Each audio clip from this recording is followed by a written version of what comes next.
윤도현은 2군인데 박재현은 뭐 한다고 1군이냐? 저것도 2군 보내라. 라이브 중에 그런 글들이 꽤나 보여요. 그래서 제 이야기가 정답은 아니겠지만 이 질문에 대한 제 생각을 말해보려고 합니다. 6월 17일 갸모닝 시작하겠습니다.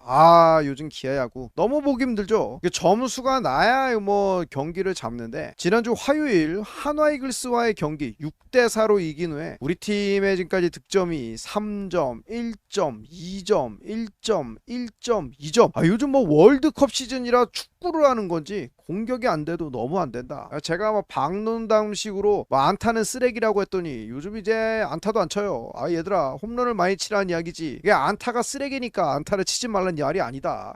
깝깝 싫어요. 어제도 김호령의 홈런, 김도영의 홈런, 솔로 홈런 2방으로 딱 2점 냈는데, 요래되면 지난 일요일 두산전 안타 5개로 꼴랑 1점 났거든요. 그리고 어제 LG전이 안타 4개로 2점. 그럼 혹시 오늘 안타 3개 치고 3점 내는 건가요? 만약 그렇다면 에더몰러가 9이닝 2실점 완투 해주면 이길 수 있다는 이야기인데, 이거 아무리 봐도 미친 소리 맞죠? 이 상황에서 긍정적 예측, 비관적 예측이 다 가능한데요. 다만 최근 경기력을 봤을 때는 비관론이 더 그럴듯해 보일 거예요. 안 될 때는 모든 게 다 부정적으로 보이니까. 그리고 우리는 이상하게 긍정론 이야기하면 설레발 떤다고 또 되게 싫어하죠. 개인적으로 존나 이해가 안 되는 문화기는 한데, 그럼 1년 내내 쉬는 소리만 쳐하면서 야구 봐야 된다는 건데 왜 정신병 걸리는 거 연습하는 것도 아니고, 잘할 때는 설레발도 좀 치고 못할 때는 죽는 소리도 좀 하고 욕도 좀 하고 그러면서 야구 보는 거지. 아무튼 좀 그래요. 긍정적인 점은 그래도 이 팀이 홈런의 팀이라는 거. 팀의 두 자릿수 홈런 타자가 지금 현재 아데를린이 떠났음에도 3명이나 있습니다. 김도영, 나성범, 그리고 김호령이 커리어 처음으로 시즌 두 자릿수 홈런을 치는데 성공했어요. 그리고 이제 박재현이가 현재 8개의 홈런. 언제 슬럼프를 탈출할지 아무도 모르지만 그래도 10개 이상의 홈런을 치지 않을까 조심스레 예측해 보고요. 카스트로가 2개 치고 지금 부상 아웃됐다가 복귀를 준비하고 있는데, 아데를린처럼 홈런을 뻥뻥 치는 스타일이 아니라 20개 홈런은 절대 불가능할 것 같은데,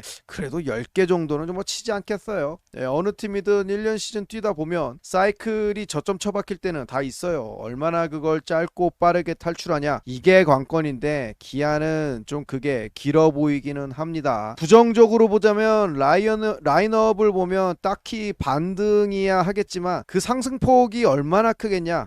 회의적인 것도 사실이죠. 주전으로 2년차 1년차 핏덩이들도 들어가 있고, 이제 막 처음으로 풀타임을 소화하는 선수들, 또 냉정히 1군에서 뛸 준비가 안 돼 있는 선수들, 반쪽짜리 선수들, 그리고 은퇴를 앞둔 커리어 황혼기 선수들까지 많이 포함되어 있습니다. WRC 플러스 100을 리그 평균이라고 한다면 이걸 넘는 선수가 김도영, 나성범, 김호령, 이 세 선수가 현재 끝이에요. 한준수는 규정 타석을 채우지 못했고요. 많은 분들이 지금 애타게 찾고 있는 박상준, 이제 이 선수도 기술훈련에 들어갔다고 하는데 얘도 상수가 아니에요. 와서 얼마나 해줄지 미지수고, 박재현처럼 헤맨다고 해도 전혀 이상할 게 없습니다. 이제 1군에서 63타석을 소환했거든요. 물론 변우혁보단 나을 것 같아요.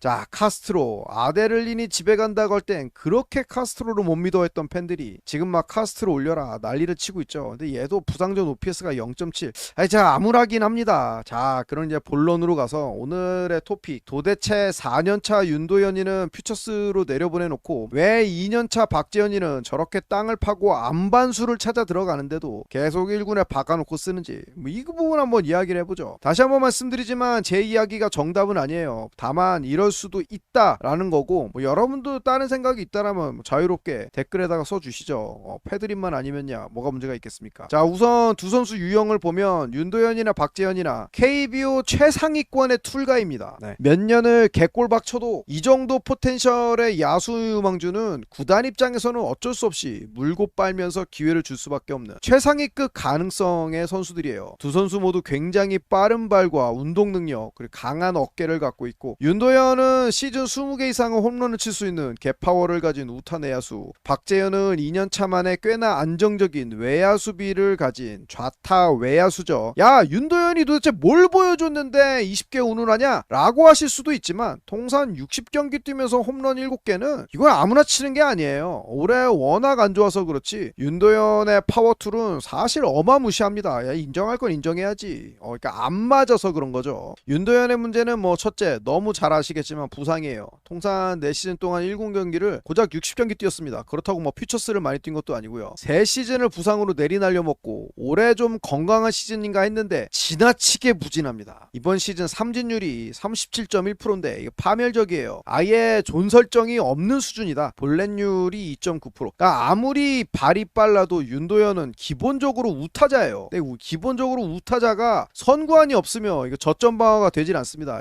김호령도 마찬가지죠. 그러면 컨택률이 높냐? 올해 컨택률이 69.8%. 작년에 그 낮은 컨택률 때문에 고생했던 패트릭 위즈덤이 72.1%인데 이게 윤도현은 이거보다 더 낫다는 얘기입니다. 참 서글플건 올해 윤도현이 프로 데뷔 후 가장 건강하게 시즌을 보내고 있다는 거죠. 저를 포함한 많은 팬들이 드디어 건강한 윤도현과 김도영이 나란히 뛰겠구나 기대했던 시즌이기도 하고, 내심 윤도현이 기아 내야의 세대 교체 한 축이 돼 김선빈을 좀 실력으로 밀어내는 모습을 상상하기도 했을 거예요. 근데 슬프게도 김선빈은 김선빈대로 나이를 먹으며 에이징 스위퍼를 겪고 있고요. 윤도현은 전혀 지금 스텝업을 못하고 한계만 보이는 시즌입니다.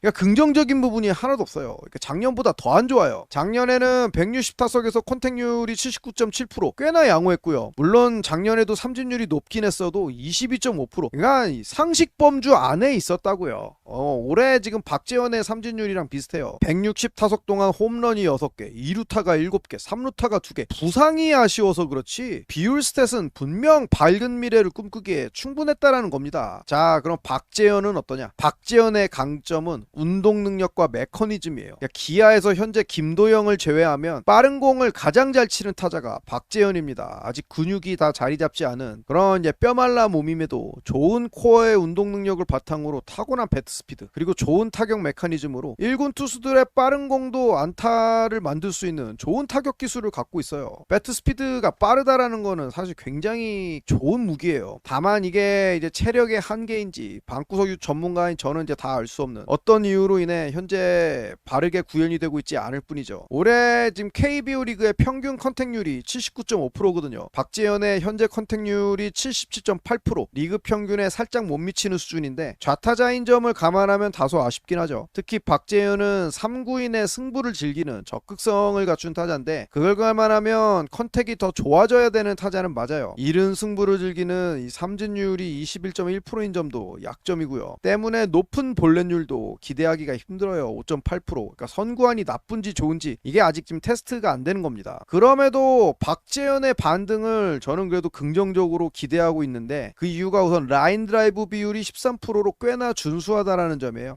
계속 반복해서 말씀드리지만 라인 드라이브 타구의 밥입률이 60에서 70% 제일 높습니다. 모든 타구 종류 중에. 그리고 하드입 비율이 23%로 나쁘지 않아요. 저 깡마른 체구에서 저 좋은 백스피드 덕분에 꽤나 빠른 타구를 많이 양산해내고 있어요. 작년에 비해서 미드입 비율도 많이 늘어났고요. 슬럼프 기간 동안에 심리적으로 좀 쫓기면서 하체가 동반되지 않는 팔로만 때리는 스윙을 하는 등 좋지 못한 모습이 동반되고 있는데, 이 때문에 이제 팬들도 윤도현처럼 박재현도 2군 보내서 타격감을 회복하길 바라는 목소리가 많지만 윤도현과 달리 박재현은 계속 1군 자리를 지키고 있습니다. 왜 그럴까? 생각을 해보면 첫 번째, 이게 아마 제일 큰 이유일 텐데 윤도현과 달리 박재현은 수비에서 기여도가 큰 선수입니다. 사실 시즌 초반 이범호 감독은 어떻게든 윤도현에게 많은 1군 경기를 경험해주기 위해 1루, 2루 수비 포지션을 번갈아주면서 기회를 줬어요. 그러나 공격은 물론이고 수비에서도 허점을 많이 보였죠. 기록된 실책은 없지만 특히 2루수로 나올 때는 이해할 수 없는 수비 미스가 너무 많았다. 반면 박재현은 외야수로서 입지를 팀 내에서 착착 쌓는 중입니다. 물론 박재현도 수비에서 집중력을 잇는 모습을 종종 보이지만 그래도 경험을 쌓으면서 중견수는 몰라도 코너 외야수로서는 아주 훌륭한 수비를 보이고 있고요. 기본적인 낙구 판단은 물론이고 강한 어깨를 활용한 보살이 올해 벌써 2개예요. 좌익수에서 1개, 우익수에서 1개. 박재현이 슬럼프 빠진 게 이제 한 달 조금 안 되는 것 같은데 벌써 성급한 사람들은 국가대표 반납해라, 쪽팔린다. 나는 다른 팬들도 아니고 기아 팬덤 내에서 이딴 소리가 왜 나오는지 모르겠어요.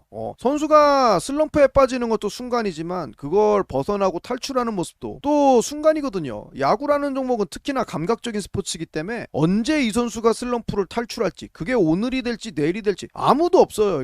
이거는 진짜 어떻게 보면은 예언의 영역인데 뭘 믿고 지금 이제 9월 달에 아직도 시간이 많이 남았는데 국대를 반납해라 봐라. 뽑힐만 하니까 뽑힌 겁니다. 지금 이번 아시안게임 제일 취약한 포지션이 다 외야예요. 외야수예요.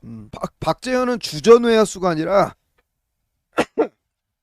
박재현은 주전 외야수가 아니라 이게 대수비 그 다음에 대주자 롤만 주더라도 팀에 충분히 기여할 수 있는 그런 툴들을 갖고 있는 선수거든요. 박재현은 충분히 뽑힐만 합니다. 제발 오버 좀 하지 마세요. 오죽하면 지금 김지찬을 데려갈까요? 김지찬은 컨택 기반으로 공격력이야 훌륭하지만 외야수 특히 중견수 수비로는 진짜 취약한 선수예요. 야수는 원래 투수보다 완성되는 속도가 늦어요. 유망주 투수야 구속 좀 나오고 최소한의 제구 변화구 한 개만 좀 사람처럼 던져도 당장 1군에서 쓰임새가 있죠. 특히 우리나라는 투수풀이 좁으니까 직전감으로 루키 투수들이 쓰이는 경우가 왕왕 있습니다. 이제 삼성의 장찬희 같은 경우가 그런 케이스인데, 그러나 야수는 달라요. 1군에서 바로바로 쓰이기가 힘든 게 기본적으로 수비가 안 되면 쓸래야 쓸 수가 없어요. 작전 수행 능력도 있어야 되고 최소한 뭐 번트를 잘 된다든지 상황에 맞는 주루 플레이, 작전 이해도 이런 걸 이미 프로 경험이 있는 선배들 보다 뭐 하나라도 앞서는 점이 있어야 1군에서 뛸 수 있어요. 아니면 이 모든 걸 커버할 수 있는 압도적인 방망이가 있던 거예요. 김도영이 루키 때부터 1군에서 뛸 수 있었던 건 방망이 때문이 아니라 그래도 핫코너라고 불리는 3루 수비를 어지간히 할 수 있기 때문이었죠. 물론 김도영은 루키 시절에도 WRC 플러스 90을 때린 뭐 어나더 레벨이긴 했으나 만약 수비가 패급이었다면 100경기 이상 뛸 수 있었을까? 저는 불가능하다고 봤거든요. 결론은 윤도현은 방망이가 안 되면 지금 1군에서 활용 가치가 떨어지는 반면 박재현은 지금처럼 타격 슬럼프를 겪는다 해도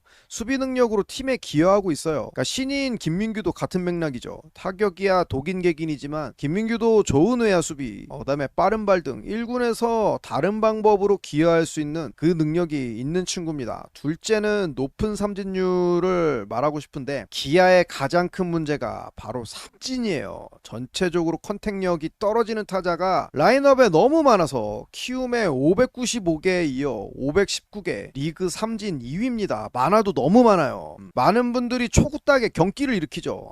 좀 공 좀 봐라, 커트 좀 해라 라고 하시는데 이유가 있어요. 우리 삼진이 너무 많은 팀입니다. 그러니까 카운트 싸움이 안 돼요, 투수들하고. 그러니까 공을 오래 봐봐야 볼넷도 못 얻고 컨택력도 리그 평균보다 떨어지는 팀이 기아 타이거즈인데, 이게 뭐 어느 정도 맞춰야 뭐 커트라도 되죠. 아예 커트가 안 되니까 유리한 카운트에서 그나마 뭐 초구, 2구, 3구인의 승부를 봐야 확률이 올라간다라는 겁니다. 뭐 일단 빠따에 공을 맞춰야 상대 실책이 나오든 뭐 똥바가지 안타가 나오든 하죠. 그러니까 박재현은 말씀드린 것처럼 안타가 급감하긴 했어도 일단 배트에는 어지간히 맞춰요. 70% 후반대, 그러니까 77.8%의 컨택을 갖고 있다고 말씀드렸죠. 반면 윤도현은 현재 70%의 컨택도 안 된다. 삼진율이 30.1%, 37.1%. 이건 오선우 노답 시절의 삼진율인데 이 정도 삼진율은 바빕을 기대할 수가 없다. 라인 드라이브 비율이 무려 0%입니다. 최악이죠. 세 번째로 퓨처스가 만병통치약이 아니라는 거예요. 부진한 선수가 물론 퓨처스 가서 살아날 수도 있지만 여기가 어떤 뭐 병원 같은 곳이 아니라는 거죠. 그 퓨처스 경기 이제 보시는 분들은 아시겠지만 1군이랑 수준 차이가 너무 많이 나요. 딱히 퓨처스를 폭격한다라고 해서 1군에서 부진했던 선수가 막 살아나는 게 아닙니다. 박재현이 한참 좋을 때 뭐 홈런 쳤던 상대 투수들이 보면 허접한 투수들도 아니었고요. 뭐 삼성의 마무리 김재윤, 선발 오러클린, 키움의 선발 알칸타라, 롯데 나균환 등 전부 1군 무대를 주름 잡는 훌륭한 선수들이었어요. 퀄리티가 있는 피처들이었다는 거죠. 물론 아무리 좋았던 선수라도 정말 좋지 않다, 그럼 뭐 누구든 퓨처스 내려가서 조정하고 올 수도 있지만 결국 1군에서 살려 쓸 거냐 퓨처스로 보낼 거냐, 이걸 가장 잘하는 사람들은 코칭 스태프들이고요. 이 선택에 대한 책임을 질 사람들도 결국 그 사람들이라고 봅니다. 그러니까 종합하면 똑같은 슬럼프지만 박재현은 그래도 1군에서 기여할 부분이 있다. 윤도현은 그게 없다. 박재현은 현재 슬럼프가 맞지만 그래도 세부 지표를 보면 반등할 여지가 충분히 있어요. 윤도현은 현재 그게 아예 보이지 않는다. 2군에 가면 무조건 슬럼프 탈출할 수 있다? 반드시 그런 것도 아니다. 1군에서 극복 가능하다면 굳이 퓨처스를 내릴 필요가 있나? 이걸 가장 정확하게 아는 건